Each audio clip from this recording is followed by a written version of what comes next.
যে এই আয়াতের ভিতরে আল্লাহ রাব্বুল আলামিন বলছেন যে তোমরা যদি যুদ্ধের ময়দানে থাকো সেই জায়গায় তোমাকে কি করতে হবে? সালাত আদায় করতে হবে।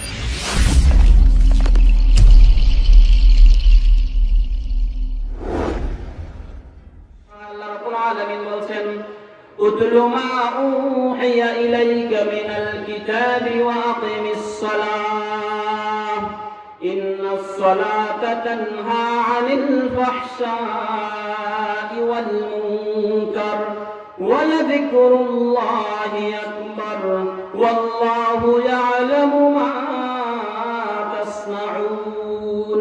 আল্লাহ রাব্বুল আলামিন বলছেন হে নবী উতলু মা উহিয়া ইলাইকা মিনাল কিতাব, হে নবী আপনার কাছে যা ওহী করা হয়েছে, যা অবতীর্ণ করা হয়েছে কিতাব থেকে, সেগুলো আপনি মানুষের কাছে কি করেন? উপস্থাপন করেন। সেগুলো মানুষের সামনে আপনি তেলাওয়াত করেন, সেগুলো মানুষের সামনে আপনি আবৃত্তি করেন। আর কি করবেন? দ্বিতীয় আরেকটি কাজ করেন, সেটা হচ্ছে আকিমিস সালাহ, নামাজ কায়েম করেন। এরপর বলা হচ্ছে ইন্নাস সালাতা তানহা আনিল ফাহশাই ওয়াল মুনকার, আর এই নামাজ মানুষকে কি করবে? মুনকার, যে নিষিদ্ধ কাজ থেকে এবং ফাহিশা কাজ থেকে, খারাপ কাজ থেকে, অশ্লীল কাজ থেকে কি করবে? বিরত রাখবে। ওয়ালা যিকরুল্লাহি আকবার, আর এই আল্লাহর স্মরণে সালাত, এই জিনিসটাই হচ্ছে সবচেয়ে বড় বিষয়। আর জেনে রাখো ওয়াল্লাহু ইয়ালামু মা তাসনাউন, তোমরা যা কিছু করছো, তোমরা যা কিছু করো না কেন, সব কিছুই আল্লাহ রাব্বুল আলামিন কি করেন? জানেন। জানেন কি জানেন না? জানেন না, সব কিছু দেখছেন। তো এই হচ্ছে এই আয়াতের দ্বিতীয় অংশ। এই আয়াতের ভিতরে দুইটা বিষয় আল্লাহ রাব্বুল আলামিন আমাদেরকে নির্দেশনা দিয়েছেন। একটা হচ্ছে কোরআন তেলাওয়াত করার জন্য, আরেকটা হচ্ছে সালাত কায়েম করার জন্য। কয়টা বিষয় বলেছেন ভাইরা? দুইটা বিষয় আল্লাহ রাব্বুল আলামিন বলেছেন। ভালো করে খেয়াল করবেন। তাফসীরুল কোরআন মাহফিল তাফসীর করছি, যদিও আমি ছোট মানুষ, তারপর চেষ্টা করছি, হয়তো ভুল ভ্রান্তি হতে পারে। তো আল্লাহ রাব্বুল আলামিন এখানে দুইটা নির্দেশনা দিয়েছেন। আমরা যদি এই দুইটা বিষয়কে খেয়াল করি, আল্লাহ সুবহানাহু ওয়া তাআলা আমাদের প্রিয় নবী, সর্বশেষ নবী, নবী আরবি মুহাম্মদুর রাসূলুল্লাহ সাল্লাল্লাহু আলাইহি ওয়াসাল্লামকে কখন এই দুইটা জিনিসের নির্দেশনা দিয়েছেন। আমরা যদি ইতিহাস পর্যালোচনা করি, এই সূরা সূরার আনকাবুত পবিত্র কোরআনের 29 নম্বর সূরা, এই সূরা কখন নাযিল হয়েছে, সেই সময় প্রেক্ষাপট কেমন ছিল, তাহলে আমরা বুঝতে পারবো, আমাদের বোঝা সহজ হয়ে যাবে। আল্লাহ রাব্বুল আলামিন নবী মুহাম্মদুর রাসূলুল্লাহ সাল্লাল্লাহু আলাইহি ওয়াসাল্লামকে পথ প্রদর্শনের জন্য যে কিতাব নাযিল করেছেন, কোরআন নাযিল করেছেন, এই কোরআনের 29 নম্বর সূরা আল আনকাবুত, এই আনকাবুত নাযিল করা হয়েছিল যখন আল্লাহ রাসূল সাল্লাল্লাহু আলাইহি ওয়াসাল্লাম মক্কার জীবনে যখন দাওয়াতি মিশন পরিচালনা করছিলেন, যখন দাওয়াত দিচ্ছিলেন মানুষকে। দাওয়াত দিতে গিয়ে আল্লাহ রাসূল সাল্লাল্লাহু আলাইহি ওয়াসাল্লাম মক্কার জীবনে ছিলেন 13 বছর এবং মদিনায় ছিলেন কত বছর? 10 বছর। এই 13 বছরকে আমরা কয়েকটা ভাগে ভাগ করতে পারি। প্রথমে আল্লাহ রাসূল সাল্লাল্লাহু আলাইহি ওয়াসাল্লাম প্রথম 3 বছর গোপনে দাওয়াত দিয়েছিলেন মানুষকে, প্রকাশ্যে ইসলামের দাওয়াত দেন নাই। দ্বিতীয় 5 বছর এখানে আল্লাহ রাসূল সাল্লাল্লাহু আলাইহি ওয়াসাল্লাম মানুষকে প্রকাশ্যে দাওয়াত দিয়েছেন। যখন দাওয়াত দিয়েছেন সবাই হাসি ঠাট্টা করে উড়িয়ে দিয়েছে, মুহাম্মদ এগুলো কি বলে সাল্লাল্লাহু আলাইহি ওয়াসাল্লাম, এইভাবে মানুষ কি করেছে? হাসি ঠাট্টা করে উড়িয়ে দিয়েছে। এরপরে 3 বছর এমন ছিল যে আল্লাহ রাসূল সাল্লাল্লাহু আলাইহি ওয়াসাল্লাম যখন দাওয়াত দিচ্ছিলেন, তখন বাতিল শক্তি, ইসলাম বিরোধী শক্তি, কোরআন বিরোধী শক্তি আল্লাহ রাব্বুল আলামিনের এই কোরআনকে নিভিয়ে দেওয়ার জন্য, স্তব্ধ করে দেওয়ার জন্য, নবী মুহাম্মদ সাল্লাল্লাহু আলাইহি ওয়াসাল্লামের কণ্ঠকে স্তব্ধ করে দেওয়ার জন্য তারা বাধা প্রতিবন্ধকতা সৃষ্টি করলো। মুসলমানদের উপর বিভিন্নভাবে নির্যাতন করা শুরু করলো। যারা মুসলমান হচ্ছিল তাদেরকে বাড়ি থেকে বের করে দেওয়া হচ্ছিল, যারা ইসলাম গ্রহণ করছিল তাদেরকে সমাজ থেকে বহিষ্কার করা হচ্ছিল, যারা ব্যবসা বাণিজ্যের সাথে সম্পৃক্ত ছিল তাদের ব্যবসা বাণিজ্যকে ধ্বংস করে দেওয়া হচ্ছিল, যারা কি বলে ছোট বালক ছিল তাদেরকে বাড়ি থেকে ত্যায্যপুত্র ঘোষণা করা হচ্ছিল। এই জুলুম নির্যাতন সহ্য করতে না পারে সাহাবায়ে কেরাম আল্লাহ রাসূল সাল্লাল্লাহু আলাইহি ওয়াসাল্লাম আবিসিনিয়ায় হিজরত করার নির্দেশ দিয়েছিলেন। ঠিক এই মুহূর্তে আল্লাহ রাব্বুল আলামিন সূরা আনকাবুত নাযিল করলেন। সূরা আনকাবুতের প্রথমে আল্লাহ রাব্বুল আলামিন বলেন আলিফ লাম মিম আহাসিবান নাস আন ইউতরাকু আন ইয়াকুলু আমান্না ওয়া হুম লা ইফতানুন। হে মানব মণ্ডলী, হে মানব জাতি, তোমরা একথা মনে করো না, আহাসিবান নাস, তোমরা এটা মনে করে নিও না, আইয়াকুলু আমান্না ওয়া হুম লা ইফতানুন, তোমরা ঈমান এনেছি, আমি ঈমান এনেছি, একথা বললেই তোমাদেরকে আমি কি করব? ছেড়ে দিব। এটা যথেষ্ট মনে করিও না। অবশ্যই আমি তোমাদেরকে কি করব? পরীক্ষার সম্মুখীন করব। যেভাবে সাহাবায়ে কেরামকে আল্লাহ রাব্বুল আলামিন পরীক্ষা করেছিলেন, বিভিন্ন ভাবে পরীক্ষা করেছেন, কোরআনে বিভিন্ন জায়গায় সেই কথাগুলো আল্লাহ রাব্বুল আলামিন বলেছেন। তো সেদিকে আমরা যাব না। তো সেই কঠিন একটা পরিস্থিতিতে, যেখানে যেই পরিবেশে ঈমানকে টিকিয়ে রাখা কঠিন ছিল, ঠিক সেই মুহূর্তে আল্লাহ সুবহানাহু ওয়া তাআলা এই সূরার ৪৫ নম্বর আয়াতে মুহাম্মদ সাল্লাল্লাহু আলাইহি ওয়াসাল্লামকে নির্দেশনা দিলেন, যদি আপনার উম্মতকে, আপনার দলের লোকদেরকে যদি আপনি ঈমানের উপর ইস্তেকামত রাখতে চান, তাহলে দুইটা জিনিসের প্রয়োজন। কয়টা জিনিস? কয়টা? একটু জোরে বলেন না। কয়টা জিনিস? যদি ঈমানের উপর ইস্তেকামত রাখতে চাই, যদি ঈমানের উপর অবিচল থাকতে চাই, তাহলে আমাদেরকে দুইটা জিনিস করতে হবে, দুইটা কাজ করতে হবে। তার ভিতরে প্রথমটা হচ্ছে উতুল্লু মা উহিয়া ইলাইকা মিনাল কিতাব, কিতাবকে তেলাওয়াত করতে হবে। আর দ্বিতীয় কোন কাজটা করতে হবে? আকিমিস সালাহ, নামাজ কায়েম করতে হবে। প্রথমত বলা হয়েছে কিতাবকে তেলাওয়াত করতে বলা হয়েছে।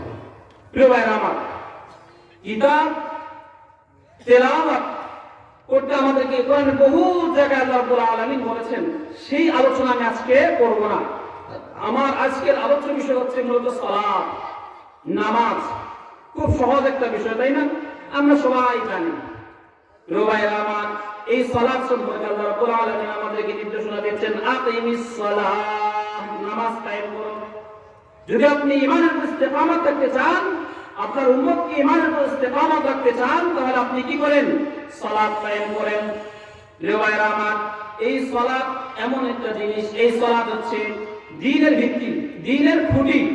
আল্লাহ রাসূল সাল্লাল্লাহু আলাইহি ওয়াসাল্লাম বলেছেন, সহিহ বুখারীর ৮ নম্বর হাদিস, আল্লাহ রাসূল সাল্লাল্লাহু আলাইহি ওয়াসাল্লাম বলেছেন, বুনিয়াল ইসলাম আলা খামস, শাহাদাতু আল্লা ইলাহা ইল্লাল্লাহ ওয়া আন্না মুহাম্মাদার রাসূলুল্লাহ ওয়া ইকামিস সালাহ ওয়া ইতাইজ যাকাহ ওয়াল হজ্জ ওয়া সাওমি রমাদান। এই কথাগুলো আমরা সবাই জানি। ইসলামের ভিত্তি কয়টা? আমরা সকলে জানি কিনা? জানি। তাহলে ইসলামের ভিত্তি বা খুঁটি বা স্তম্ভ হচ্ছে কয়টা? 5টা। আমরা সবাই চোখ বন্ধ করে সবাই বলতে পারি, যারা কমপক্ষে ঈমানদার। কালিমা, নামাজ, রোজা, হজ, যাকাত, তাই না? খেয়াল করেন ভাই আমার, একটা ঘরের ভিতরে যদি 5টা খুঁটি থাকে, একটা ঘরের ভিতরে যদি কি থাকে? 5টা খুঁটি থাকে, তাহলে পিলার থাকে, তাহলে ঘরটা কি মজবুত হবে না দুর্বল হবে? মজবুত হবে। যদি একটা মাইনাস হয়ে যায়, 4টা থাকে, তাহলে ওই ঘরটাতে বসবাস করা যাবে কি যাবে না? 4টা হলেও কি বসবাস করা যাবে, কিছুটা মজবুত ঘর থাকবে। এরপর যদি আরেকটা মাইনাস করে দেওয়া হয়, 3টা, তারপরও কি ঘরের 3 থেকে 3টা খুঁটি দিয়ে একটা ঘর বানায় থাকা যাবে? যাবে না? যাবে। এরপর আরো একটা যদি মাইনাস করি, তাহলে খুঁটি থাকে কয়টা? 2টা। কয়টা থাকে? 2টা। 2টা খুঁটি থাকলে ওই ঘরের মধ্যে তাঁবুর মতো করে হয়তো কি করা যাবে? সাময়িক বসবাস করা যাবে। আর যদি খুঁটি হয় একটা, তাহলে কি বসবাস করা যাবে কিনা? যাবে? যাবে না। তাহলে আমরা যারা ঈমানের দাবি করি, ইসলামের স্তম্ভ হচ্ছে 5টা, আমরা হজটা বাদ দিলাম, সবার উপর হজ ফরজ নয়। 5টা স্তম্ভের ভিতরে একটাকে মাইনাস করে দিলাম, 4টা স্তম্ভ থাকলো, একটা ঘরের মধ্যে বসবাস করা যায়। এরপরে যাকাতকে মাইনাস করলাম, সবার উপর যাকাত ফরজ নয়, বছরে একবার ফরজ, তাই না? তাহলে যাকাতটাকে মাইনাস করলাম, 3টা পিলার থাকে, 3টা পিলার থাকলো, একটা ঘরে বসবাস করা যায়। এরপরে হচ্ছে থাকে হলো কি? সিয়াম, রোজা। রোজাটাকেও কি করে দিলাম? মাইনাস করে দিলাম, বছরে একবার রোজা ফরজ, তাই না? একবার কিনা? রমজান মাসে রোজা ফরজ, সেটাকেও মাইনাস করে দিলাম, থাকে কয়টা? আর 2টা, কালিমা আর কি? নামাজ। এখন যদি আমি এই নামাজটাকে মাইনাস করে দিই, তাহলে কি আমার ওই ঘরে বসবাস করা সম্ভব কিনা? চিৎকার করে বলেন, যাবে? যাবে না। তাহলে যদি আমার দ্বীনের স্তম্ভ হচ্ছে 5টা জিনিস, এই 5টা জিনিসের ভিতরে 5টা পিলার, একটা ঈমানের ঘরে যদি আমাকে বসবাস করতে হয়, ঈমানের ঘরে যদি আমাদেরকে জীবন যাপন করতে হয় বন্ধুগণ, তাহলে 5টা পিলারের মধ্যে কমপক্ষে কয়টা লাগবে? 2টা। সেই 2টার ভিতরে অনেকে আমরা নামাজকে ইচ্ছায় অনিচ্ছায় প্রত্যেকটা মুহূর্তে নামাজকে ত্যাগ করছি, আবার নিজেদেরকে দাবি করছি আমি কি ঈমানদার। তাহলে ঈমানদার কি আছে? ইসলামের ভিত্তি হলো 5টা, তার ভিতরে 4টাই কি শেষ। তাহলে ওই ঘরে, ওই ঈমানের ঘরে থাকা আপনার আমার পক্ষে সম্ভব নয়। প্রিয় ভাইরা আমার, এই নামাজের স্থান হচ্ছে আল্লাহ রাসূল সাল্লাল্লাহু আলাইহি ওয়াসাল্লাম বলেছেন, আত-তারগীব ওয়াত-তারহীব হাদিসের মধ্যে, হাদিস গ্রন্থের মধ্যে আসছে, হাদিসটি সহিহ। আব্দুল্লাহ ইবনে ওমর রাদিয়াল্লাহু তাআলা আনহু থেকে বর্ণিত, তিনি বলছেন আল্লাহ রাসূল সাল্লাল্লাহু আলাইহি ওয়াসাল্লাম বলছেন, ইন্নামা মাওদিউস সালাতি মিনাদ-দীন কামাওদিউর রাসি মিনাল জাসাদ। দ্বীন বা ইসলামের মধ্যে নামাজের অবস্থান বা গুরুত্ব হচ্ছে তেমনি শরীরের মধ্যে মাথার গুরুত্ব যেমন, ইসলামের মধ্যে নামাজের গুরুত্ব বা সালাতের গুরুত্ব ঠিক সেই পরিমাণ একটা মানুষের শরীরে মাথার যে পরিমাণ কি গুরুত্ব। যদি মানুষের মাথা না থাকে ওই বড়ির কোনো দাম আছে? দাম নাই। ঠিক একইভাবে যদি কি না থাকে, নামাজ যদি না থাকে তাহলে কি নাই, আর ওই ঈমানের কোনো দাম নাই। এটা হচ্ছে কি, নামাজটা হচ্ছে মানে পুরা শরীরের ভিতরে মাথার যেরকম গুরুত্বপূর্ণ জিনিস, হ্যাঁ, মাথা ব্যতীত মানুষ কি বেঁচে থাকতে পারে না, ঠিক নামাজ ব্যতীত মানুষ কি ঈমানদার থাকতে পারে না।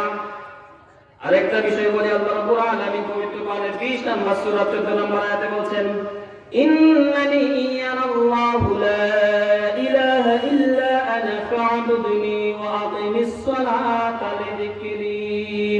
আল্লাহ রাব্বুল আলামিন বলছেন, ইন্নানি আনাল্লাহু লা ইলাহা ইল্লা আনা ফা'বুদনি। লা ইলাহা ইল্লাল্লাহ, লা ইলাহা ইল্লাল্লাহ এই ঘোষণা দেওয়ার পরে, যে আল্লাহ রাব্বুল আলামিন ছাড়া কোনো ইলাহ নেই, এই ঘোষণা দেওয়ার পরে প্রথম দায়িত্ব হচ্ছে, যদি আমার উপর বিশ্বাস স্থাপন করে থাকো, আমি আল্লাহর প্রতি বিশ্বাস স্থাপন করে থাকো, তাহলে ফা'বুদনি, আমার দাসত্ব করো, আমার গোলামি করো। আর আমার গোলামিটা কি পরের শব্দে আল্লাহ তাআলা বলেন, ওয়া আকিমিস সালাতা লিযিকরি, আমার স্মরণের জন্য, আমার দাসত্বের বহিঃপ্রকাশ হিসাবে তুমি কি করো, সালাত কায়েম করো। তাহলে ঈমান আনার পরে একজন ব্যক্তি ঈমান প্রকাশ করার পরে, মুখ দিয়ে ঈমান প্রকাশ করার পরেই প্রথম দায়িত্ব হচ্ছে তার কি, সালাত। প্রথম দায়িত্ব কি ভাইরা? সালাত। এরপর আসেন ইসলামের গণ্ডির ভিতরে প্রবেশ করার পরেই প্রথম দায়িত্ব হচ্ছে, কোন মানুষ অনেক খারাপ ছিল, অনেক অশ্লীল কাজের সাথে সম্পৃক্ত ছিল, অনেক পাপ কাজের সাথে সম্পৃক্ত ছিল, তওবা করার পরে প্রথম দায়িত্ব হচ্ছে সালাত। আল্লাহ রাব্বুল আলামিন 9 নম্বর সূরা তাওবা 11 নম্বর আয়াতে বলছেন, فَإِن تَابُوا وَأَقَامُوا الصَّلَاةَ وَآتَوُا الزَّكَاةَ فَإِخْوَانُكُمْ فِي الدِّينِ। فَإِن تَابُوا, কেউ যদি তওবা করে আবার আল্লাহ রাব্বুল আলামিনের পথে ফিরে আসে, ইসলামের পথে ফিরে আসে, وَأَقَامُوا الصَّلَاةَ, নামাজ কায়েম করে, وَآتَوُا الزَّكَاةَ, এবং যাকাত প্রদান করে, فَإِخْوَانُكُمْ فِي الدِّينِ, তাহলে তারা তোমাদের দ্বীনি ভাই হয়ে গেল। তাহলে তওবা করে ফিরে আসার পরে প্রথম কাজটাই হচ্ছে কি, فَإِن تَابُوا وَأَقَامُوا الصَّلَاةَ, দ্বীনি ভাই হিসেবে প্রমাণ করার জন্য শর্ত হচ্ছে কি, সালাত। ফিরে আসার পরে আপনাকে সালাত আদায় করতে হবে, নামাজ আদায় করতে হবে, এরপরে আপনি মুসলমান পরস্পর দ্বীনি ভাই হিসেবে পরিচয় দিতে পারবেন। যদি আপনি সালাত না আদায় করেন তাহলে দ্বীনি ভাই হওয়ার কি নাই, কোনো সুযোগ নেই। যে ভাইরা আমার, এই যে সালাতের কথা বলা হচ্ছে, আল্লাহ রাসূল সাল্লাল্লাহু আলাইহি ওয়াসাল্লামকে জিজ্ঞাসা করা হলো, আব্দুল্লাহ ইবনে মাসউদ রাদিয়াল্লাহু তাআলা আনহু থেকে বর্ণিত, সহিহ বুখারীর 527 নম্বর হাদিস এবং সহিহ মুসলিমের 85 নম্বর হাদিস, আল্লাহ রাসূল সাল্লাল্লাহু আলাইহি ওয়াসাল্লামকে জিজ্ঞাসা করা হলো, আইয়ুল আমালি আহাব্বু ইলাল্লাহ, হে আল্লাহ রাসূল সাল্লাল্লাহু আলাইহি ওয়াসাল্লাম, আল্লাহর কাছে সবচেয়ে প্রিয় আমল কোনটি? আল্লাহ রাসূল সাল্লাল্লাহু আলাইহি ওয়াসাল্লাম জবাব দিলেন, আস-সালাতু লিওয়াক্তিহা, সময় মতো কি করা, সালাত আদায় করা। আল্লাহ রাব্বুল আলামিনের কাছে সবচেয়ে প্রিয় আমল, সবচেয়ে প্রিয় কাজ। প্রিয় ভাইরা আমার, আল্লাহ রাব্বুল আলামিন আমাদেরকে পৃথিবীতে পাঠিয়েছেন কি জন্য? আমরা যেন ভালো কাজ করতে পারি, সেই জন্য কিনা? সূরা মুলকের 2 আয়াতে আল্লাহ রাব্বুল আলামিন বলছেন, আল্লাযী খালাকাল মাউতা ওয়াল হায়াতা লিয়াবলুয়াকুম আইয়ুকুম আহসানু আমালা, তিনি হচ্ছেন সেই মহান সত্তা যিনি তোমাদেরকে মৃত থেকে কি করেছেন, জীবন দান করেছেন। আল্লাযী খালাকাল মাউতা ওয়াল হায়াতা, হায়াত দিয়েছেন, জীবন্ত করেছেন। কেন করেছেন? লিয়াবলুয়াকুম আইয়ুকুম আহসানু আমালা, কে সবচেয়ে ভালো কাজগুলো করে, কে ভালো ভালো আমলগুলো করে, আল্লাহর কাছে সবচেয়ে বেশি প্রিয় যে আমলগুলো সেগুলো কারা করে। সেই জন্য আল্লাহ রাব্বুল আলামিন আমাদেরকে কি করেছেন? সৃষ্টি করেছেন। এই জন্য আল্লাহ রাব্বুল আলামিনের কাছে প্রিয় আমল হচ্ছে as-salatu liwaqtiha, সময় মতো কি করা? সালাত আদায় করা। কিন্তু মুসলমান আজকে সেই সালাত আদায় করে না। কিন্তু মুসলমান না করলে কি হবে? আল্লাহ সুবহানাহু ওয়া তাআলা পবিত্র কোরআনের মধ্যে বলছেন, পৃথিবীতে যত প্রাণ সত্তা রয়েছে, পৃথিবীতে যত জীবজন্তু রয়েছে, মাখলুকাত রয়েছে, সবাই আল্লাহ রাব্বুল আলামিনের জন্য মাথা নত করে সিজদা দেয়। আল্লাহ রাব্বুল আলামিন পবিত্র কোরআনের 16 নম্বর সূরা 49 নম্বর আয়াতে বলছেন, ওয়ালিল্লাহি ইয়াসজুদু মা ফিস সামাওয়াতি ওয়া মা ফিল আরদি মিন দাব্বাহ ওয়াল মালাইকাতু ওয়া হুম লা ইস্তাকবিরুন। সুবহানাল্লাহ।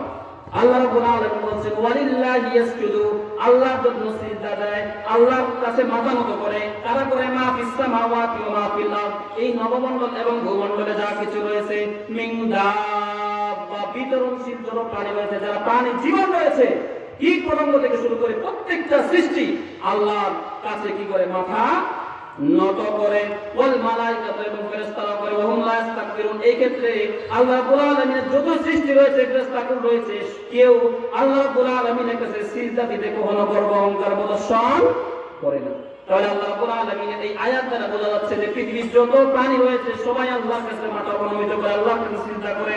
আর এই আয়াতে আল্লাহ রাব্বুল আলামিন বলেন 22 নম্বর সূরা 18 নম্বর আয়াত, আল্লাহ সুবহানাহু ওয়া তাআলা বলেন, আলাম তারা আন্নাল্লাহা ইয়াসজুদু লাহু মান ফিস সামাওয়াতি ওয়া মান ফিল আরদি ওয়াশ শামসু ওয়াল কামারু ওয়ান নুজুমু ওয়াল জিবালু ওয়াশ শাজারু ওয়াদ দাওয়াব।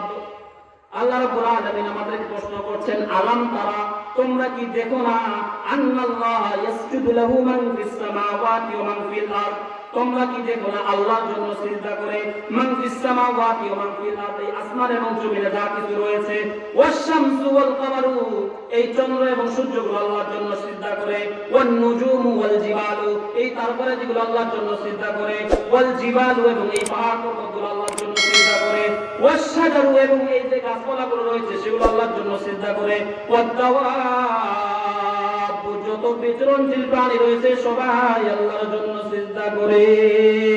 কিন্তু কারা করে না? করে না কারা? মানুষ করে না। দেখেন যে পৃথিবীতে যত সৃষ্টি হয়েছে আল্লাহ রাব্বুল আলামিন, আল্লাহ স্পষ্ট করে সব কিছু কোরআনে জানিয়ে দিয়েছেন। শুধু কি তাই? আমরা হয়তো তাদের সিজদা দেওয়ার নিয়মগুলো বুঝি না। আল্লাহ রাব্বুল আলামিন পবিত্র কোরআনে 24 নম্বর সূরা নূরের 41 নম্বর আয়াতে বলেন, বন্ধুগণ, আলাম তারা আন্নাল্লাহা ইউসাব্বিহু লাহু মান ফিস সামাওয়াতি ওয়াল আরদি ওয়াত তায়রু সাফফাত কুল্লুন ক্বাদ আলিমা সালাতাহু ওয়া তাসবিহা।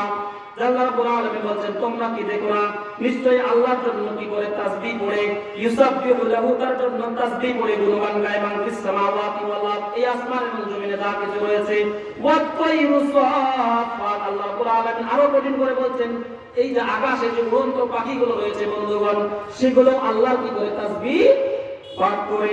আল্লাহ রাব্বুল আলামিন এরপরে বলেন, কুল্লুন ক্বাদ আলিমা সালাতাহু ওয়া তাসবিহাহু, এবং কিভাবে আল্লাহ তাসবিহ পাঠ করতে হয়, কিভাবে আল্লাহর সালাত আদায় করতে হয়, প্রত্যেকটা সৃষ্টি সেটা জানে।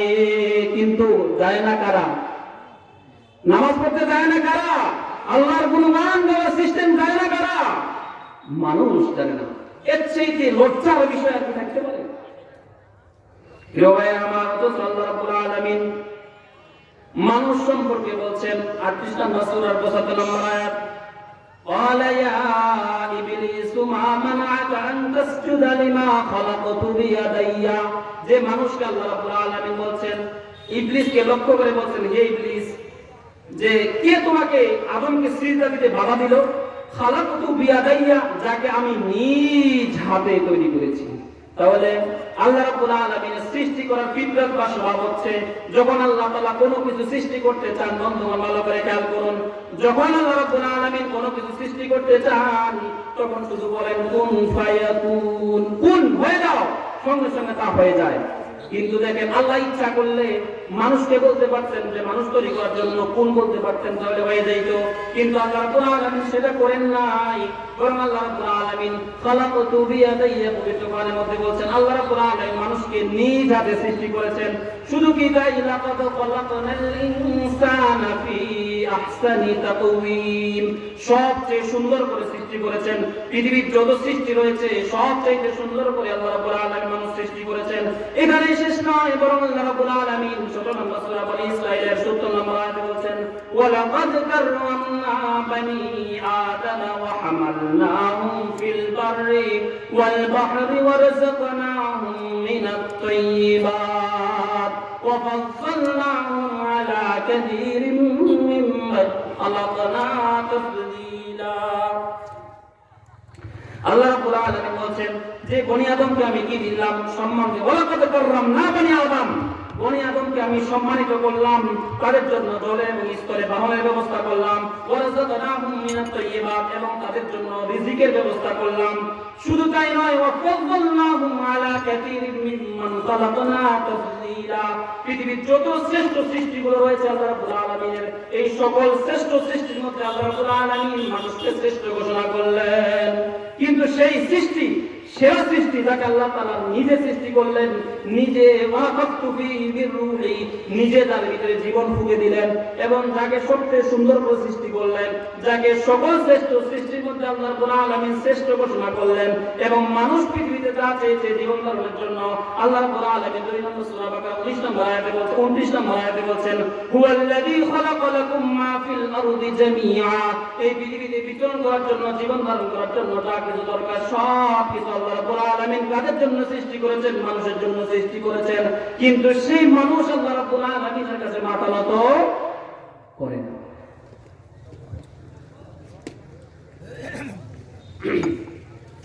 প্রিয় ভাইরা আমার, ভালো করে খেয়াল করুন, একটা কোরআন কিন্তু আমার পক্ষ থেকে বলছি না, কোরআন থেকে বলছি, কোরআন থেকে বলছি। এই কোরআন হচ্ছে সেই কিতাব আল্লাহ রাব্বুল আলামিন আমাদের আদি পিতা আদম আলাইহিস সালাম কে যখন জান্নাত থেকে বের করে দেন, বলেছিলেন কুল্লাহবিতু মিনহা জামিআ, তোমরা সবাই জান্নাত থেকে বের হয়ে যাও। কুল্লাহবিতু মিনহা জামিআ ফাইম্মা ইয়াতিয়ান্নাকুম মিন্নী হুদান ফামান তাবিআ হুদায়া ফালা খাউফুন আলাইহিম ওয়ালা হুম ইয়াহজানুন। আদম আলাইহিস সালাম আল্লাহর নির্দেশ লঙ্ঘন করেছিলেন, যার কারণে দুশ্চিন্তাগ্রস্ত ছিলেন, হতাশাগ্রস্ত ছিলেন, খুব কষ্টের মধ্যে ছিলেন, কান্নাকাটি করেছিলেন। আল্লাহ রাব্বুল আলামিন তাদের তওবা কবুল করেছেন। সেটা অনেক লম্বা ঘটনা, সেদিকে আমি যাচ্ছি না, শুধু রিমাইন্ড করে দিতে চাই, স্মরণ করে দিতে চাই। যখন আল্লাহ রাব্বুল আলামিন জান্নাত থেকে আদম আলাইহিস সালামকে দুনিয়াতে প্রেরণ করেন, তখন একটা কথা বলে দিয়েছিলেন ফাইম্মা ইয়াতিয়ান্নাকুম মিন্নী হুদান ফামান তাবিআ হুদায়া, পৃথিবীতে যাচ্ছ ঠিক আছে, যখন এই যে আজকে তুমি দুর্দশাগ্রস্ত, আজকে তুমি হতাশাগ্রস্ত, আজকে তুমি দুশ্চিন্তিত, এই দুশ্চিন্তা থেকে তোমাকে কখনো স্পর্শ করতে পারবে না যখনই আমার পক্ষ থেকে তোমার কাছে কি আসবে? হেদায়েতি গ্রন্থ আসবে। ফামান ইত্তাবা হুদায়া ফালা খাউফুন আলাইহিম ওয়ালা হুম ইয়াহজানুন, যে আমার পক্ষ থেকে যখন হেদায়েত আসবে, হেদায়েতি গ্রন্থ আসবে, এটাকে যদি তোমরা কি করো? অনুসরণ করো, অনুকরণ করো, তাহলে তুমি যে আজকে দুশ্চিন্তাগ্রস্ত, হতাশাগ্রস্ত, তাহলে তোমার কোনো হতাশা থাকবে না, দুশ্চিন্তা থাকবে না। শুধু তাই না, ফালা ইয়াযিল্লু ওয়ালা ইয়াশকা, কখনো তুমি পথভ্রষ্ট হবে না, কখনো তুমি নির্যাতিত, নিপীড়িত, নিষ্পেষিত হবে না। সূরা তাহা 124 নম্বর আয়াতে আল্লাহ রাব্বুল আলামিন বলে দিয়েছেন। তো প্রিয় ভাইরা আমার, সেই সর্বশেষ হেদায়েত গ্রন্থ হচ্ছে কি? কোরআন। সেই কোরআন থেকে আপনাদেরকে শোনাচ্ছি। প্রিয় ভাইরা আমার, সালাত সম্পর্কে বলছিলাম যে সালাত হচ্ছে আল্লাহ রাব্বুল আলামিন মানুষকে এত সুন্দর করে সৃষ্টি করলেন, এত সম্মান দিলেন, এত মর্যাদা দিলেন, কিন্তু সেই মানুষ আল্লাহ রাব্বুল আলামিনের সালাত আদায় করে না। অথচ এই সালাত হচ্ছে আমি যে আল্লাহর গোলাম, আমি যে আল্লাহর দাস, এই আল্লাহর গোলাম মহাপরাক্রমশালী আল্লাহ রাব্বুল আলামিনের দাস হিসাবে প্রকাশ করার একমাত্র ইবাদত হচ্ছে সালাত। একমাত্র ইবাদত কি? সালাত। যেমন অন্য কোনো ইবাদত, যেমন রোজা, রোজার মাধ্যমে আমি যে আল্লাহর গোলাম এটা প্রকাশ পায় না বাহ্যিক দৃষ্টিতে। যাকাত দিলেন, এর মাধ্যমে আমি যে আল্লাহর গোলাম এটাও প্রকাশ পায় না। আমি যে হজ করলাম সেটাও আল্লাহর দাসত্ব প্রমাণ করার সুযোগ পায় না। কিন্তু সালাত হচ্ছে এমন একটা ইবাদত, যখন আমি শুরু করি কান ধরে কি বললাম? আল্লাহর কাছে মাথা নত করে দিলাম, আল্লাহু আকবার বলেন। আল্লাহর কাছে কি করলাম? গোলামের মতো, দাসের মতো কান ধরলাম। কান ধরে কি করলাম? হাত বেঁধে চুপচাপ দাঁড়িয়ে থাকলাম। কার সামনে? কার সামনে? চিৎকার করে বলতে হবে। কার সামনে? আল্লাহর সামনে। আল্লাহর সামনে দাঁড়িয়ে গেলাম। শুধু দাঁড়িয়ে থাকলাম না, চোরের মতো, গোলামের মতো দাঁড়িয়ে শুধু থাকি না, বড় কি করি? রুকুতে যাই, আল্লাহ রাব্বুল আলামিনের কাছে মাথা নত করলাম, গোলামের মতো, দাসের মতো। শুধু রুকুতে গিয়ে শেষ না হয়, বরং আল্লাহ রাব্বুল আলামিনকে বলতে চাই, রব্বুল আলামিন, আমি যে তোমার একমাত্র গোলাম বা তোমার দাস, সেটা আমি সিজদা গিয়ে যে মাটি থেকে আমাকে সৃষ্টি করেছো, সেই মাটির মধ্যে আমি পড়ে গেলাম। পড়ে গিয়ে সেই সিজদাতে আমি প্রকাশ করতে চাই আমি একমাত্র তোমার দাস বা গোলাম, তাই না? তাহলে অন্য কোন ইবাদতের মাধ্যমে আল্লাহ রাব্বুল আলামিনের যে গোলাম আমরা, ওয়া ইবাদুর রহমান, রহমানের বান্দা, দাসের বান্দা হওয়ার প্রমাণ হচ্ছে কি? সালাত। এই সালাত ব্যতীত অন্য কোন ইবাদতের মাধ্যমে এটা প্রকাশ পায় না যে আমরা আল্লাহ রাব্বুল আলামিনের দাস বা রহমানের বান্দা। আমরা প্রিয় ভাইরা আমার, আল্লাহ রাব্বুল আলামিন আমাদেরকে একটু আগে বলেছিলাম, আমাদের আদি পিতা আদম আলাইহিস সালামকে আগে কোথায় রেখেছিলেন? জান্নাতে, তাই না?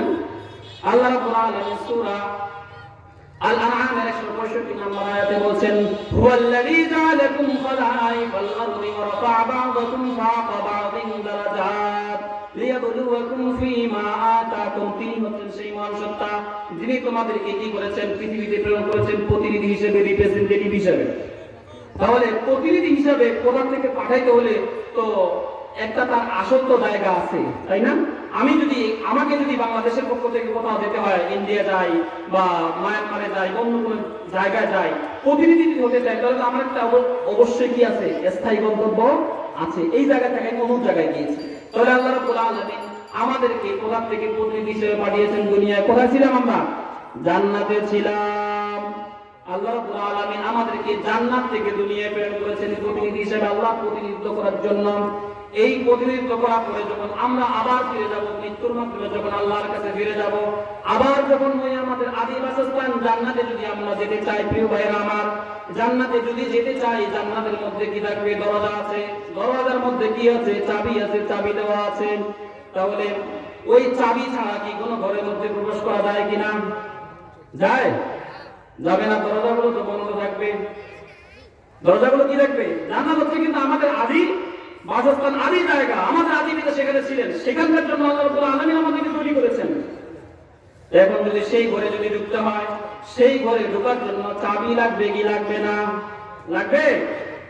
আল্লাহ রাসূল সাল্লাল্লাহু আলাইহি ওয়াসাল্লাম বলেছেন, তিরমিজি শরীফে 4 নম্বর হাদিস, মিফতাহুল জান্নাতি আস-সালাহ। জান্নাতের চাবি হচ্ছে কি? সালাত। জান্নাতের চাবি হচ্ছে কি? সালাত। যদি চাবি না থাকে তাহলে আমরা জান্নাতে প্রবেশ করতে পারবো না। তাহলে চাবি আমাদেরকে কালেক্ট করতে হবে, চাবি সংগ্রহ করতে হবে। তাহলে জান্নাতে যেতে হলে আমাদেরকে যদি চাবি না থাকে তাহলে সেই জান্নাতে যেতে পারবো না। কাজে আমাকে নামাজ পড়তে হবে, নামাজ আদায় করতে হবে। বন্ধুগণ, আবার বলছি, আল্লাহ রাসূল সাল্লাল্লাহু আলাইহি ওয়াসাল্লামের কাছে এক সাহাবী আসলেন, এক আরব বেদুইন আসলেন। আসার পরে বললেন, ইয়া রাসূলুল্লাহ সাল্লাল্লাহু আলাইহি ওয়াসাল্লাম, দুল্লানি আলা আমালিন ইদা আমিলতুহু দাখালতুল জান্নাহ। মুসলিম শরীফের 12 নম্বর হাদিস। আল্লাহ রাসূলকে বললেন এক বেদুইন এসে, হে আল্লাহর রাসূল, আমাকে এমন কিছু আমলের কথা বলে দিন যে আমলগুলো করলে আমি কোথায় পৌঁছতে পারবো? দাখালতুল জান্নাহ, আমি জান্নাতে পৌঁছতে পারবো। আল্লাহ রাসূলের কাছে আসি বসলেন, বললেন যে আল্লাহ রাসূল, আমাকে এমন কিছু আমলের কথা বলে দিন, এমন কিছু কাজের কথা বলে দিন যে কাজগুলো করলে আমি কোথায় যেতে পারবো? জান্নাতে যেতে পারবো। মানে আমরা বলি না যে ভাই এই যে ব্যবসা করে একটু শর্টকাট পলিসি বলে দেন না, যাতে অল্প দিনের মধ্যে কি হতে পারি? বড়লোক হতে পারি, বলি না আমরা? তো এরকম ওই সাহাবী, সবার চিন্তা, সবার টার্গেট হচ্ছে কি? জান্নাত। ওই সাহাবী এসে জিজ্ঞাসা করেছেন, ইয়া রাসূলুল্লাহ, ইয়া হাবিবাল্লাহ, আমাকে কিছু আমলের কথা বলে দিন, কিছু কাজের কথা বলে দিন যে কাজগুলো করলে আমি কোথায় যেতে পারবো? জান্নাতে যেতে পারবো। আল্লাহ রাসূল সাল্লাল্লাহু আলাইহি ওয়াসাল্লাম বলে দিলেন, যদি তুমি জান্নাতে যেতে চাও তাহলে কয়েকটা কাজ তোমাকে করতে হবে। আল্লাহ রাসূল সাল্লাল্লাহু আলাইহি ওয়াসাল্লাম বললেন, তা'বুদুল্লাহা ওয়া লা তুশরিক বিহি শাইআন, একমাত্র আল্লাহ রাব্বুল আলামিনের দাসত্ব করবে, এই ক্ষেত্রে কোনো শিরক করবে না।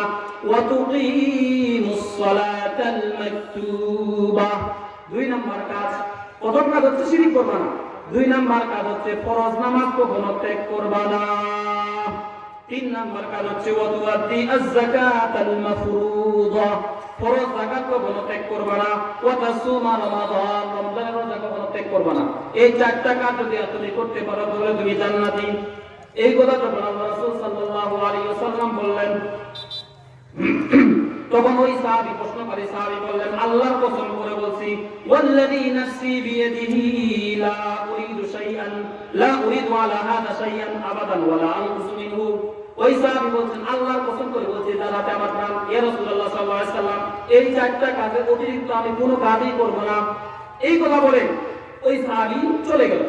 আল্লাহ রাসূল সাল্লাল্লাহু আলাইহি ওয়াসাল্লাম বললেন, মান সাররাহু আন ইয়ানজুরা ইলা রাজুলিন মিন আহলিল জান্নাহ ফালয়ানজুর ইলা হাযা। যে ব্যক্তি কোনো জান্নাতি মানুষকে দেখে আনন্দ পেতে চায়, সেজন্য এই যে একটু আগে যে লোকটা চলে গেল, আমার কাছে প্রশ্ন করার পরে প্রশ্নের উত্তর পাওয়ার যে ব্যক্তি ওয়াদা করে চলে গেল, সেই ব্যক্তির কেউ যদি জান্নাতি মানুষকে দেখে যদি আনন্দ পেতে চায়, সেজন্য ওই ব্যক্তিটাকে দেখে নেন। তাহলে কি আমরা জান্নাতে যেতে চাই? কারা কারা চাই একটু হাতগুলো উঁচু করে আল্লাহকে দেখায় দেন। আল্লাহ রাব্বুল আলামিন হাতগুলোকে কবুল করুন, আমিন। প্রিয় ভাইরা আমার, নামাজ, এই নামাজ হচ্ছে জান্নাতে যাওয়ার অন্যতম কি আমল। তো এই নামাজ হচ্ছে এমন একটা ইবাদত, নামাজ আদায় করা মানে হচ্ছে আল্লাহর সাথে কথোপকথন করা, আল্লাহর সাথে কথাবার্তা বলা। এক হাদিসের মধ্যে আসছে, সহিহ বুখারীর 413 নম্বর হাদিস, আনাস ইবনে মালিক রাদিয়াল্লাহু তাআলা আনহু থেকে বলছেন, ইন্নাল মুমিনা ইযা কানা ফিস সালাতি ফা ইন্নামা ইউনাজি রাব্বাহু। যখন বান্দা কি করে? নামাজ পড়ে, যেন আল্লাহ রাব্বুল আলামিনের সাথে কি করে? গোপনে গোপনে কথা বলে। তাহলে এই সালাত হচ্ছে আল্লাহর সাথে কথোপকথন করা, আল্লাহর সাথে যোগাযোগ করা, আল্লাহর সাথে সম্পর্ক তৈরি করার সবচেয়ে বড় মাধ্যম।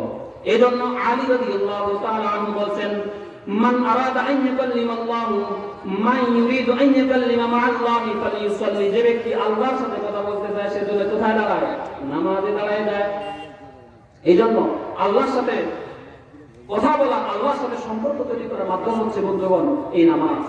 এখানে শেষ নয় প্রিয় ভাইরা আমার, যে আল্লাহ রাসূল সাল্লাল্লাহু আলাইহি ওয়াসাল্লাম এই উম্মতের জন্য 23টা বছর অক্লান্ত পরিশ্রম করলেন, খেয়ে না খেয়ে কি করলেন? উম্মতের জন্য ব্যস্ত থাকলেন।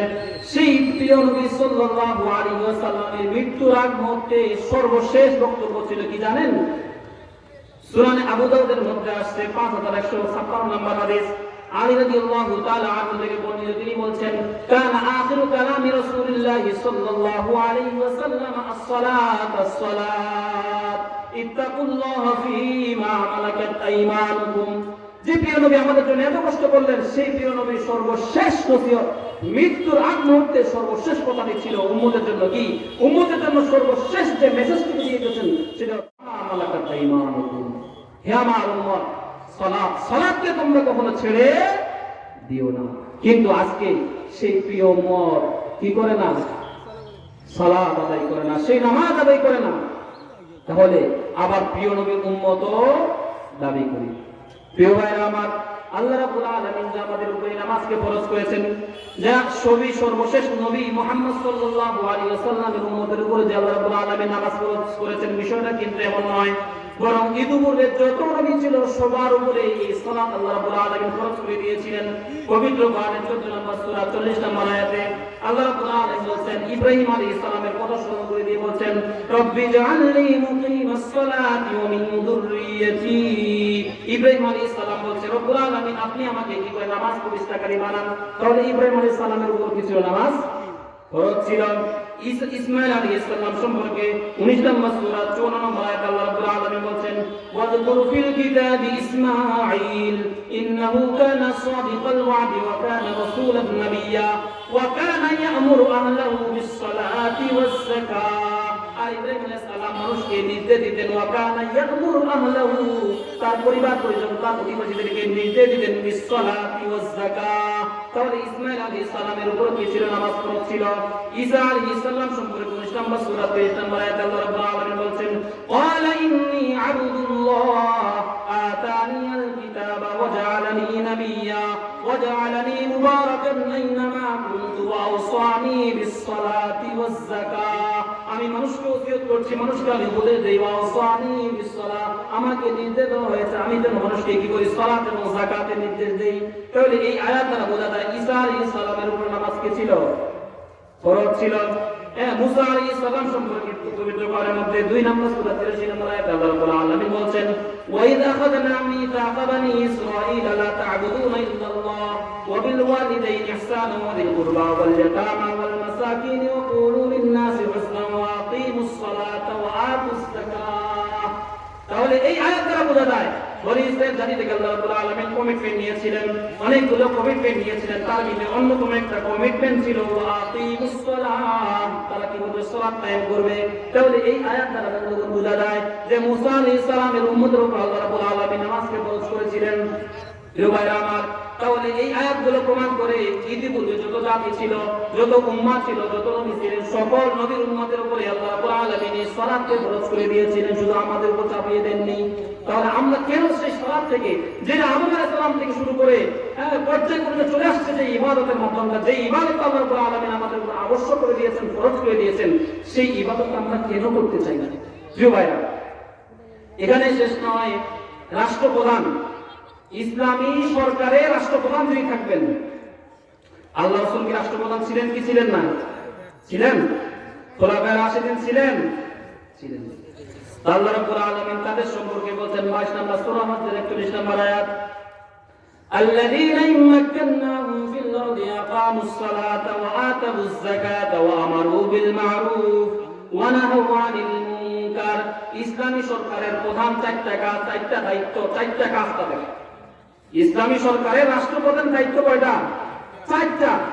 4টার ভিতরে আল্লাহ রাব্বুল আলামিন বলেন আল্লাযীনা ইম্মাক্কানাহুম ফিল আরদি, পৃথিবীতে জমিনে যদি তোমাদেরকে নেতৃত্ব দেওয়া, নেতৃত্বের চাবিকাঠি তোমাদের হাতে দেওয়া হয়, নেতৃত্বের আসনে যদি তোমাদেরকে বসানো হয়, তোমাদের দায়িত্ব হচ্ছে 4টা। তার ভিতরে প্রথম দায়িত্বটা হচ্ছে আকামাস সালাহ। প্রথম দায়িত্বটা কি? সালাত কায়েম করা। 4টা কাজ, 4টার ভিতরে প্রথম হচ্ছে আকামাস সালাত, 2 নম্বর হচ্ছে ওয়াতাউজ যাকাত, যাকাত আদায় করা, 3 নম্বর হচ্ছে আমারু বিল মা'রুফ, সৎ কাজ আদেশ করা, 4 নম্বর হচ্ছে ওয়ানাহু আনিল মুনকার, মানুষকে অশ্লীলতা বেহায়া করা, খারাপ মুনকার অসৎ কাজ থেকে ফিরিয়ে রাখা। এই 4টা কাজ হচ্ছে ইসলামী রাষ্ট্র। তাহলে আল্লাহ রাব্বুল আলামিনের পক্ষ থেকে আমাদের নবী, অসংখ্য নবী রাষ্ট্রপ্রধান ছিলেন, সাহাবায়ে কেরাম রাষ্ট্রপ্রধান ছিলেন, তাবিঈন অসংখ্য তাবিঈন রাষ্ট্রপ্রধান ছিলেন। সবার সকলের দায়িত্ব হচ্ছে কি? ইসলামী সরকারের প্রধান দায়িত্ব, প্রথম দায়িত্ব হচ্ছে সালাত কায়েম করা। তাহলে সেই সালাত আমাদের মাঝে নাই। শুধু তাই নয়, আল্লাহ রাব্বুল আলামিনের পক্ষ থেকে আল্লাহ যে মহান, তার যে আমরা নিকটবর্তী হতে চাই। যেমন অনেকেই আমরা পীরের কাছে যাই, বিভিন্ন বড় পীরের মাজারে যাই, উদ্দেশ্য কি? যে আমরা ওই পীরের মাধ্যমে আল্লাহর কাছে, আল্লাহর নিকটবর্তী হতে চাই, তাই না? উদ্দেশ্য এরকম থাকে না যে পীরের কাছে কিছু মান্যত করবো, ওই পীর সাহেব আমাকে কোথায় পৌঁছে দিবে? আল্লাহ পর্যন্ত পৌঁছিয়ে দিবে। কিন্তু আল্লাহ রাব্বুল আলামিন পবিত্র কোরআনে বলছেন 96 নম্বর সূরা আল-আলাক 19 নম্বর আয়াত, যে আল্লাহর কাছে পৌঁছার জন্য কোনো পীর সাহেবের দরকার নাই। আল্লাহ তাআলা জানিয়ে দিচ্ছেন কাল্লা লা তুতিউহু ওয়াসজুদু ওয়াকতারিব, তুমি সিজদা দাও আর আল্লাহ রাব্বুল আলামিনের নিকটে পৌঁছে দাও। তাহলে আল্লাহর কাছে পৌঁছার জন্য কোনো মাধ্যম লাগে না, কোনো ভায়া লাগে না। তুমি সিজদা দিলেই তুমি কোথায় পৌঁছতে পারবে? আল্লাহর কাছে পৌঁছতে পারবে। তাহলে আল্লাহর নৈকট্য অর্জন করার মাধ্যম হচ্ছে কি? সিজদা। সিজদা মানে হচ্ছে কি? সালাত। আমি যদি আল্লাহর কাছে পৌঁছতে চাই, আল্লাহর নৈকট্য লাভ করতে চাই, বন্ধুগণ, তাহলে আমাকে কি করতে হবে? সেই সিজদা নিয়মিত দিতে হবে। এখানেই শেষ নয়, সাহায্য প্রার্থনা করার মাধ্যম হচ্ছে সালাত। আল্লাহ রাসূল সাল্লাল্লাহু আলাইহি ওয়াসাল্লামের উপরে যখনই কোনো বিপদ থেকে বসত, যখনই কোনো দুর্ঘটনা শুনতেন, যখনই কোনো দুঃসংবাদ শুনতেন, আল্লাহ রাসূল সাল্লাল্লাহু আলাইহি ওয়াসাল্লাম সঙ্গে সঙ্গে নামাজের মধ্যে দাঁড়িয়ে যেতেন। আল্লাহ রাব্বুল আলামিন পবিত্র কোরআনে সূরা আল-বাকারা 153 নম্বর আয়াতে যে কথাগুলো বলে দিয়েছেন, ইয়া আইয়ুহাল্লাযীনা আমানুস্তাঈনু বিস-সাবরি ওয়াস-সালাহ, ওহে তোমরা যারা ঈমান এনেছো, তোমাদের সাহায্য প্রার্থনা যদি করতে চাও, তাহলে 2টা জিনিসের মাধ্যমে আল্লাহর কাছে সাহায্য প্রার্থনা করো। সেটা হচ্ছে বিস-সাবরি ওয়াস-সালাহ, ধৈর্যের মাধ্যমে। একটা হচ্ছে কিসের মাধ্যমে? সালাতের মাধ্যমে। তাহলে আমাদেরও করণীয় হচ্ছে, যখনই আমাদের উপরে কোনো বিপদ চেপে বসবে, দুর্ঘটনা চেপে বসবে, আমাদের যদি কোনো দুর্ঘটনা পড়ে যায়, তাহলে আমরা সঙ্গে সঙ্গে কাকে ফোন দেই? নেতাদেরকে ফোন লাগে, ভাই এই সমস্যার মধ্যে পড়ে গেছি, একটু দেখবেন প্লিজ, তাই না? কিন্তু রাসূলদের ফিতরাত ছিল, রাসূলদের স্বভাব ছিল, তাবিঈনদের স্বভাব ছিল, উলামায়ে কেরামের স্বভাব হচ্ছে যখনই আপনি কোনো বিপদে পড়বেন সঙ্গে সঙ্গে আপনি কার কাছে চলে যাবেন? আল্লাহর কাছে। আল্লাহর কি কোনো দরবার আছে পৃথিবীতে? নাই। দরবার হচ্ছে কি? সালাত। যারা নামাজ পড়েছি আল্লাহ রাব্বুল আল্লাহু আকবার বলে নামাজে দাঁড়িয়ে যান। নামাজে দাঁড়িয়ে সিজদার মধ্যে গিয়ে আল্লাহ রাব্বুল আলামিনের কাছে বলেন। আল্লাহ রাসূল সাল্লাল্লাহু আলাইহি ওয়াসাল্লাম বলেন সহিহ মুসলিমের 970 নম্বর হাদিস, আকরাবু মা ইয়াকুনুল আবদু মির রাব্বিহি ওয়া হুয়া সাজিদুন। বান্দা যখন আল্লাহ কি করে সিজদা দেয় তখন সবচেয়ে নিকটবর্তী চলে যায় কার? আল্লাহ। বান্দা যখন সিজদা দেয় তখন আল্লাহর নিকটবর্তী হয়ে যায়, সবচেয়ে নিকট। আকরাবু সুপারলেটিভ ডিগ্রি ব্যবহার করা আছে, ইসমে তাফসীর ব্যবহার করা আছে। আকরাবু মা ইয়াকুনুল আবদু মির রাব্বিহি ওয়া সাজিদ। বান্দা যখন সিজদা দেয় তখন একবারে আল্লাহর নিকটে চলে যায়। তাহলে আমার যদি সাহায্যের প্রয়োজন হয় কোথায় গিয়ে বলবো? আল্লাহ রাব্বুল আলামিন কি বলে এই হাদিসের মধ্যে? আল্লাহ রাসূল বলেছেন ফাআকবিরু ওয়াদ-দুআ।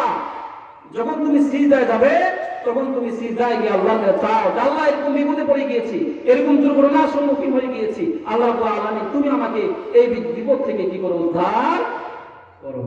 তবে ফরজ নামাজে নয়। মুহাদ্দিসিনে কেরামগণ বলেন এই হাদিসের ব্যাখ্যায় যে নফল নামাজের ভিতরে সুন্নত নামাজের মধ্যে আপনি কি করবেন? সিজদার মধ্যে গিয়ে সুবহান রাব্বিয়াল আলা তাসবিহ করার পরে বাংলায় মনে যা চাওয়ার সব কিছু কোথায় চাইবেন? নামাজের মধ্যে চাইবেন। আল্লাহ শুনবেন কি শুনবেন না? শুনবেন।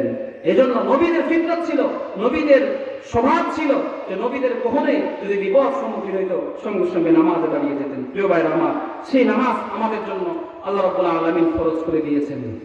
দেন নাই? ফরজ করে দিয়েছেন। সালাত হচ্ছে একটা ফরজ বিধান।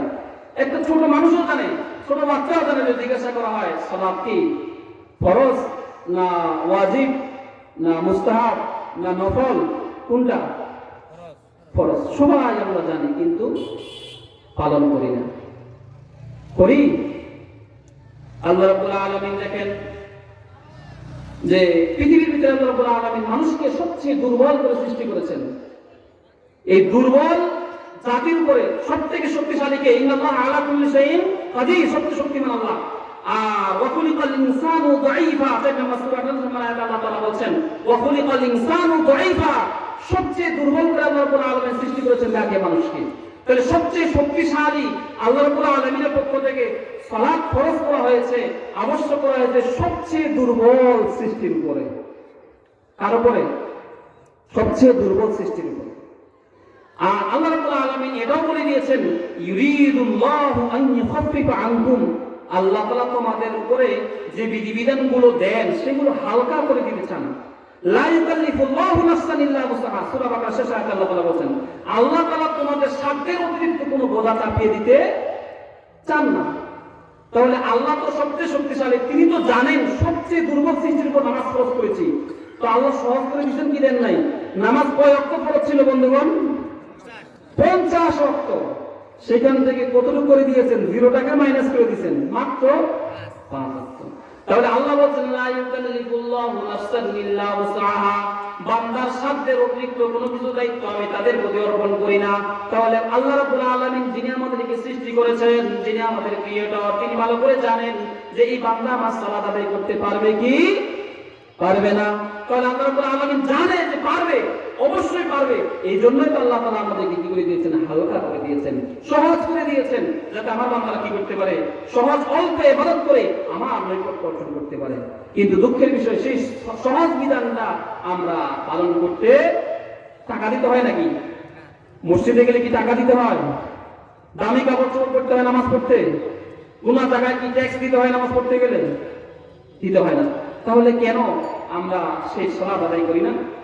প্রিয় ভাইরা আমার, এই যে সালাতের বিষয় আল্লাহ রাব্বুল আলামিন পবিত্র কোরআনের আকিমিস সালাহ সরাসরি নির্দেশ, যারা উলামায়ে কেরাম আছেন তারা তো সকলে জানেন, যারা মাদ্রাসা তালিবে আলেম আছেন তারা বলবেন আমর নির্দেশ যে আকিমিস সালাত বলে আল্লাহ রাব্বুল আলামিন সরাসরি পবিত্র কোরআনে 5 জায়গায় আকিমিস সালাত বলে সালাত কায়েম করে নিতে দিয়েছেন। আর আকিমুস সালাত বহুবচন বলে আমরের সিগা এখানে বলেছেন এই আকিমু বলে 12 জায়গায় সরাসরি নির্দেশনা দিয়েছেন। আর ইউকিমুস সালাত আকামাস সালাত বলে 13 জায়গায় নির্দেশনা দিয়েছেন।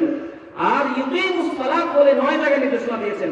সর্বমোট যে সালাতকে প্রতিষ্ঠা করতে বলেছেন পবিত্র কোরআনে সরাসরি আল্লাহ রাব্বুল আলামিন 39 জায়গায়। কত জায়গায়? 39 জায়গায় আকামা ইউকিমু এই শব্দ ব্যবহার করে আল্লাহ রাব্বুল আলামিন সালাতকে কায়েম করার জন্য আমাদেরকে নির্দেশনা দিয়েছেন পবিত্র কোরআনে কমপক্ষে সরাসরি কতবার? 39 বার। আর সালাত সম্পর্কে আলোচনা করেছেন 26 জায়গায় সরাসরি সালাত সম্পর্কে ইদিন শব্দ বাদ দিয়ে আকামা ইদিন বাদ দিয়ে সালাত সম্পর্কে আলোচনা করেছেন আল্লাহ রাব্বুল আলামিন 26 জায়গায়। সর্বমোট হয় 65 জায়গায় সরাসরি নামাজ আলোচনা করেছেন এই পবিত্র কোরআনে। আর ইনডাইরেক্টলি ওয়ারকাউ মা রাকিন ফাসজুদ ওয়াকতারিব এইভাবে ইনডাইরেক্টলি বিভিন্ন জায়গায় বহু আয়াতে অনেক ওলামায়ে কেরামগণ 82 বারের চাইতেও কি হয়ে যায়, আমি হিসাব করে দেখি 82 বারের চাইতেও বেশি হয়ে যায়, যে আল্লাহ রাব্বুল আলামিনের পক্ষ থেকে এই কোরআনের মধ্যে একটা আয়াত দিলে তো যথেষ্ট ছিল যে তোমরা নামাজ কায়েম করো। কিন্তু সেই জায়গায় আল্লাহ রাব্বুল আলামিন নামাজ সম্পর্কে আমাদের কি 65 জায়গায় সরাসরি নির্দেশনা দিয়েছেন বন্ধুগণ। সেই পবিত্র কোরআনের সেই 65 বার যে বিধান আল্লাহ রাব্বুল আলামিন আমাদের উপর দিলেন, 65 বার যে আলোচনা করলেন যে বিধান সম্পর্কে, সেই বিধান সম্পর্কে আজকে আমরা কি দেখাবো। নামাজ একটা এমন ইবাদত, আপনি অসুস্থ হলে আপনাকে কি করতে হবে? সেই সালাত আদায় করতে হবে। অন্যান্য ইবাদতের ক্ষেত্রে ছাড় রয়েছে, আপনার হজের ক্ষেত্রে ছাড় রয়েছে, সরকার পারমিট দিচ্ছে না, করোনার কারণে হজ বন্ধ ছিল, হজ করা না থেকে বিরত থাকার দিয়েছে সুযোগ আছে। যাকাত আপনার উপর ফরজ হয়েছে, কিন্তু আপনি দিতে পারতেছেন, আরেকজন দিয়ে সেই যাকাত আদায় করা যাবে। আপনি অসুস্থ, রোজা না রাখলেও কি তখন পরবর্তীতে কাজা আদায় করার সুযোগ আছে। বা এমন যদি অসুস্থ হয় যে রাখতে সক্ষম নয়, তারপরে কিন্তু শরীয়তে ছাড় রয়েছে। কিন্তু সালাত হচ্ছে এমন একটা ইবাদত যেটা যতক্ষণ পর্যন্ত আপনার মাথায় কি আছে, সেন্স ঠিক আছে, হুশ ঠিক আছে, ততক্ষণ পর্যন্ত সালাত মাফ আছে নাই। যতক্ষণ আপনার হুশ আছে, যতক্ষণ না পর্যন্ত আপনি পাগল নয় অথবা মৃত নয়, ততক্ষণ পর্যন্ত সালাত আপনার উপর কি ফরজ করে দেওয়া হয়েছে। আপনি যেখানে থাকেন না কেন, আপনি জেলখানায় আবদ্ধ থাকেন না কেন, আপনাকে এমন রুমে আটকে রাখা হয়েছে, এমন করে আটকে রাখা হয়েছে, পানির ব্যবস্থা নাই, আপনার আল্লাহ অপশন দিয়েছেন, তাই এমন করে উঠে দিতে হবে, নামাজ পড়তে হবে। এমন জায়গায় গেছেন যে আপনার কাপড় চোপড় সব অপবিত্র, আর পুরো পবিত্র হওয়ার কোনো কাপড় নাই, গোসল করার কোনো পরিবেশ নাই, আল্লাহ বলছেন, আল্লাহ রাসূল বলছেন, ওই অপবিত্র কাপড় নিয়েই তোমাকে কি করতে হবে? সালাত আদায় করতে হবে।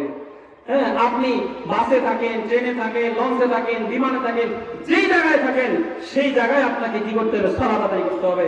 আল্লাহ রাব্বুল আলামিন 2 নম্বর সূরা 38 থেকে 39 নম্বর আয়াতে বলেন, হাফিযু আলাস সালাওয়াতি ওয়াস সালাতিল মুসতা ওয়া কুমু লিল্লাহি কানিতিন ফাইন খিফতুম ফারিজালান আও রুকবানা। নামাজকে সংরক্ষণ করতে বলেছেন। আমি সময় স্বল্পতার কারণে শর্ট করছি অনুবাদগুলো। যে প্রথমে বলেন হাফিযু আলাস সালাওয়াত, নামাজকে তোমরা সংরক্ষণ করো। পরে দিয়ে বলছেন ফাইন খিফতুম, যদি পরিবেশ এমন হয় যে কুলাচ্ছে না, তারপর তোমাকে ফারিজালান, হেঁটে হেঁটে হলেও তোমাকে কি করতে হবে? সালাত আদায় করতে হবে। আও রুকবানান, যদি তুমি কোনো বাহনে থাকো সেই অবস্থাও তোমাকে সালাত আদায় করতে হবে। শুধু তাই নয়, আল্লাহ রাব্বুল আলামিন বলেন, যদি তোমরা যুদ্ধের ময়দানে থাকো, 4 নম্বর সূরার 102 নম্বর আয়াতে আল্লাহ রাব্বুল আলামিন বলেন যে ওয়াইদা কুনতা ফীহিম ফাআকামতা লাহুমুস সালাতা ফালতাকুম তায়িবাতুম মিনহুম মা'আকা ওয়ালিয়াখুযু আসলিহাতাহুম ফাইদা সাজাদু ফালইয়াকুনু মিন ওয়ারাইকুম। এই আয়াতের ভিতরে আল্লাহ রাব্বুল আলামিন বলেন যে তোমরা যদি যুদ্ধের ময়দানে থাকো, সেই জায়গায় তোমাকে কি করতে হবে? সালাত আদায় করতে হবে। এই জন্য আল্লাহ রাসূল সাল্লাল্লাহু আলাইহি ওয়াসাল্লাম বলেন, সহিহ মুসলিমের 1054 নম্বর হাদিস এবং সহিহ বুখারী 335 নম্বর হাদিস, আল্লাহ রাসূল বলেন, মুসলিমু আলা আম্বিয়াই বিসিদ্দিন, যে সকল নবীদের উপরে আমাকে 6টা স্পেশালিটি আল্লাহ স্পেশালিস্ট বানিয়ে সকল নবীকে যে জিনিসগুলো দেওয়া হয় নাই, স্পেশাল ভাবে আল্লাহ রাসূলকে সেই 6টা জিনিস দেওয়া হয়েছে। সেই 6টা জিনিসের ভিতরে অন্যতম একটা হচ্ছে ওয়াজুইলাত লি আল আরদু মাসজিদান ওয়া তুহুরান। অন্যান্য নবীদের ক্ষেত্রে বিধান ছিল যে সালাতের ওয়াক্ত হলে, নামাজ ওয়াক্ত হলে মসজিদে গিয়ে সালাত আদায় করতে হবে, কিন্তু আল্লাহ রাসূল সাল্লাল্লাহু আলাইহি ওয়াসাল্লাম বলেন, আমার উম্মতের জন্য একটা আল্লাহ রাব্বুল আলামিন অপশন দিয়ে দিয়েছেন, ওয়াজুইলাত লি আল আরদু মাসজিদান ওয়া তুহুরান, সারা পৃথিবীটাকে আমাদের জন্য সালাতের জায়গা, মসজিদ হিসেবে ঘোষণা করা হয়েছে। যেখানে নামাজ পড়তে হবে সেখানেই আপনাকে নামাজ আদায় করতে হবে। আল্লাহ রাসূল এই জন্য বলেন, ফাইনামা আদরাকা রাজুলা মিন উম্মতি আস-সালাতু ইউসাল্লি, অতএব আমার উম্মতের কোন ব্যক্তি যদি যে জায়গায় থাকুক না কেন, ধান ক্ষেতের মধ্যে থাকুক, ব্যবসা প্রতিষ্ঠানের মধ্যে থাকুক, চাকরি বাকরির মধ্যে থাকুক, যেই জায়গার মধ্যে থাকুক না কেন, যে অবস্থার মধ্যে থাকুক না কেন, আযান যদি শুনে যায় তাহলে সঙ্গে সঙ্গে কি করতে হবে? সালাত আদায় করতে হবে। এই সালাত হচ্ছে এমন একটা ইবাদত যে মন চাইলে পড়লাম আর মন চাইলে পড়লাম না, এইটার সুযোগ নাই। যাদের অবস্থা এরকম হয়, যারা দিন থেকে খেলাধুলার মতো মনে করে, 7 নম্বর সূরা 51 নম্বর আয়াতে আল্লাহ রাব্বুল আলামিন বলেন, আল্লাযীনা ইত্তাখাযু দীনাহুম লাহওয়ান ওয়া লা'iবান ওয়া গাররাতুহুমুল হায়াতাদ দুনিয়া ফালইয়াওমা নানসাহুম কামা নাসু লিকাআ ইয়াওমিহিম হাযা। যারা দ্বীনের কাজটাকে, দ্বীনের ইবাদতগুলোকে যারা খেলাধুলার মতো মনে করে, আল্লাযীনা ইত্তাখাযু দীনাহুম লাহওয়ান ওয়া লা'iবান, লাহওয়ান ওয়া লা'iবান, খেলাধুলা। দেখেন, খেয়াল করে দেখবেন, খেলাধুলা মানুষ কখন করে, অনেক ছেলে ভাইরা বন্ধুগণ আছেন, যুবক ভাইরা আছেন, তারা খেয়াল করবেন অনেক সময় খেলার প্রস্তুতি নিয়ে মাঠে গেছে খেলতে, যাই বলতেছে দোস্ত ভালো লাগতেছে না, খেলবো না। গেছে কিন্তু খেলার প্রস্তুতি নিয়ে, তাই না? কিন্তু ভালো লাগতেছে না, খেলবো না। আবার অনেক সময় দেখতে কোন কিছু যুবক খেলাধুলা করতেছে, পাশ দিয়ে হেঁটে যাচ্ছে, তখন যাই বলতেছে ভাই আমাকে একটু খেলতে নিবেন, তখন কিন্তু খেলার দায় সামিল হচ্ছে না এরকম? তাহলে খেলাধুলাটা কখন? যখন মন চায় তখন খেলে, যখন মন চায় না তখন খেলে না। আল্লাহ তাআলা তাদেরকে লক্ষ্য করে বলছেন যে যারা মন চাইলে নামাজ পড়ে, মন চাইলে পড়ে না, মন চাইলে যাকাত দেয়, মন চাইলে দেয় না, মন চাইলে পর্দা করে, মন চাইলে করে না, মন চাইলে রোজা রাখে, মন চাইলে রাখে না, মন চাইলে গান বাজনা শুনে, আবার মন চাইলে ওয়াজও শুনে, সব দিকে কি আছে? খেলাধুলার মতো মনে করে। খেলাধুলা যেমন মন চায় তখন যেটা করে তখন সেটা করে, খেলাধুলা যদি মন চায় খেলে, মন চাইলে খেলে না।